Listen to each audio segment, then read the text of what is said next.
hindi po magiging national security concern or national security threat ang magiging reaksyon ng mga Duterte at Duterte followers dito po sa maraming mga kaso na inirekomenda ng Kongreso na i-file or kakaharapin ng mga Duterte at supporters nito after ng mga public hearing. Okay? Sa akin pong opinion at analysis tungkol sa isong ito po ay pagpapairal ng batas. At hindi ito dapat gamitin para sa panggugulo ng kanilang mga supporters kung meron man silang followers tungkol ho sa mga recommendation at nangyari.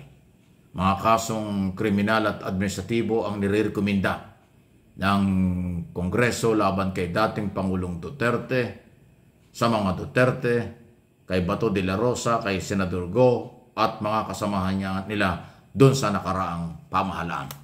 Okay?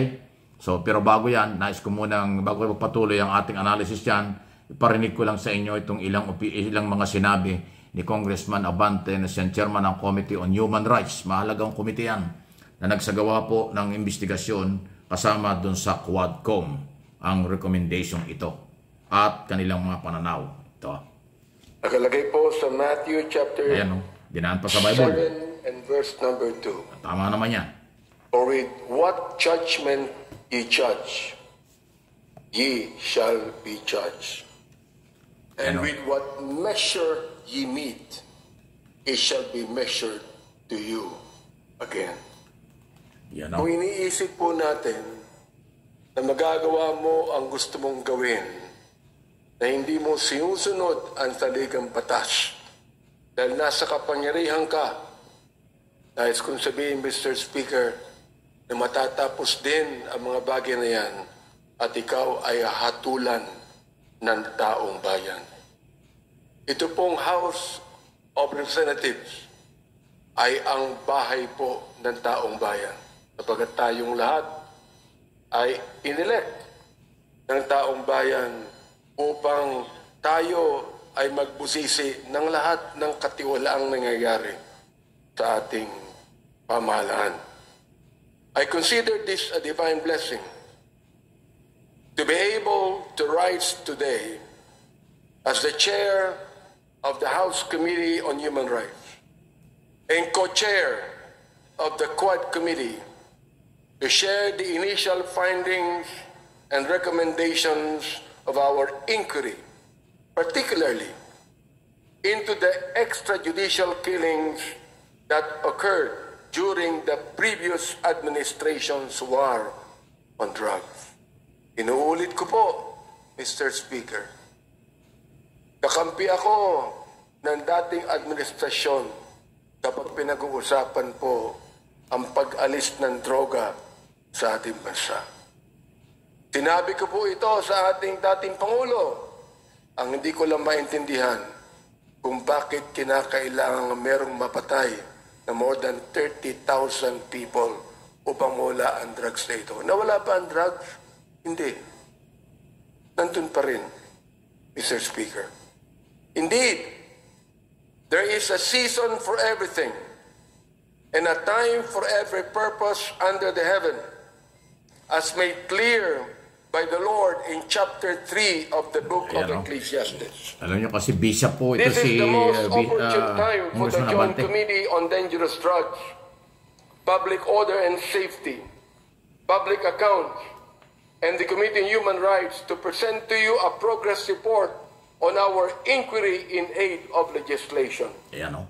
After 13 rigorous and thorough hearings of the so-called Quad Committee, we are confident that we have gathered substantial findings backed by competent evidence to make the requisite recommendations to this legislative body and to the appropriate government agencies for appropriate and decisive action.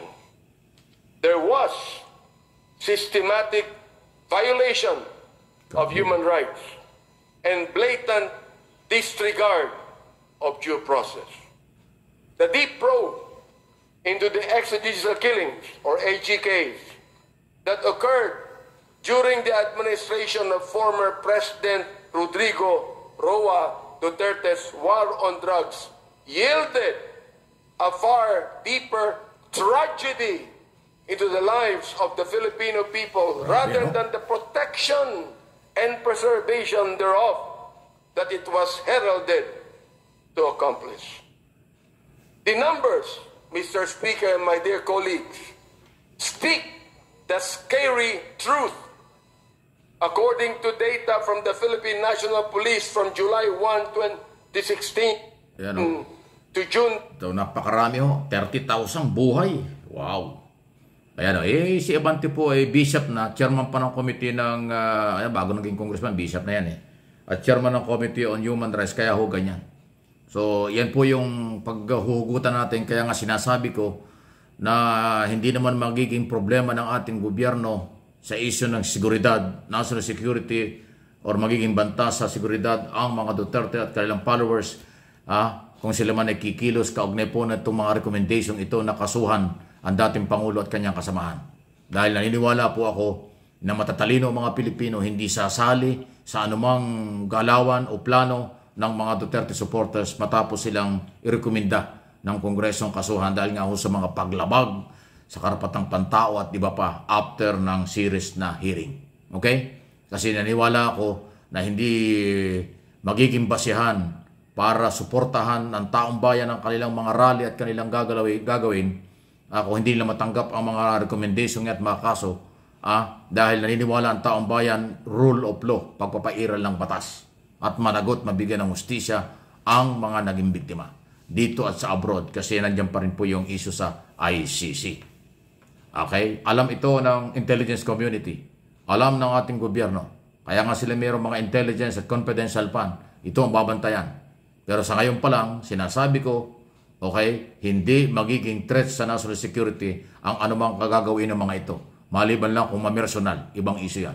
Pero kung issue, halimbawa, manawagan sila, manghikayat sila ng tao para suportahan ang dating Pangulo dahil sila kinakasuhan, kung iisipin mo bakit mo susuportahan, ay yun po yung pagpapairal ng batas, mabigyan ng hustisya ang mga naging biktima during Duterte administration. Yan ay base sa recommendation after hearing ng Kongreso. So, papairal po ang mga batas. Yan ang sinasabi natin. Kung kayo ay naiinip, nagsawa doon sa mga balita na puro kaso, ganun po talaga. Mas mahirap pag hindi kinasuhan. Mas matakot kayo, mas magalit kayo pag walang kinasuhan. Ngayon na mayroong kakasuhan na, mayroon ng galaw ang gobyerno, ang Kongreso at Executive Department, tayo'y matuwa rito dahil yung batas pinapairal, no one is above the law. Yan po ang issue dyan. Yan ang pinapakita nila. Ngayon, kung mayroong gagawin na panggugulo, wag naman sana. Itong kailang mga supporters, hanggang doon lang yon. Hindi yan makakakuha ng suporta dahil kung matino kang Pilipino, bakit ka sasali sa ganyang klaseng paggalaw kung meron man? Yan po ay kanilang pananagutan dahil kanilang nilabag ang mga batas, sila ang dapat managot. Huwag na kayong madamay, huwag kayong sumali, huwag kayong paggamit dahil gagamitin lang kayo pero hindi ho yan makakatulong. Ay dito nga sa mga nakarang hearing, sinabi ko na nga sa isang video ko, hindi nga nila napigilan. Eh ngayon pa kaya, recommendation na ito, kaso na ang kailang kakaharapin. Aabangan natin ito. Walang Pasko, walang holiday, kahit magpapasko na, magbabagong taon, ang mga balita po ay hindi lumalamig, lalo pang umiinit. Kaya ating babantayan ito. Nandito lang po ako bilang tulay ng mga impormasyong gusto kong iparating sa inyo sa buong mundo at sa lahat ng mga Pilipino. Kaya paki-like, paki-share ng ating lahat ng mga video dito sa Mike Abby Opinions at doon sa isang channel ko, MA Pinoy TV.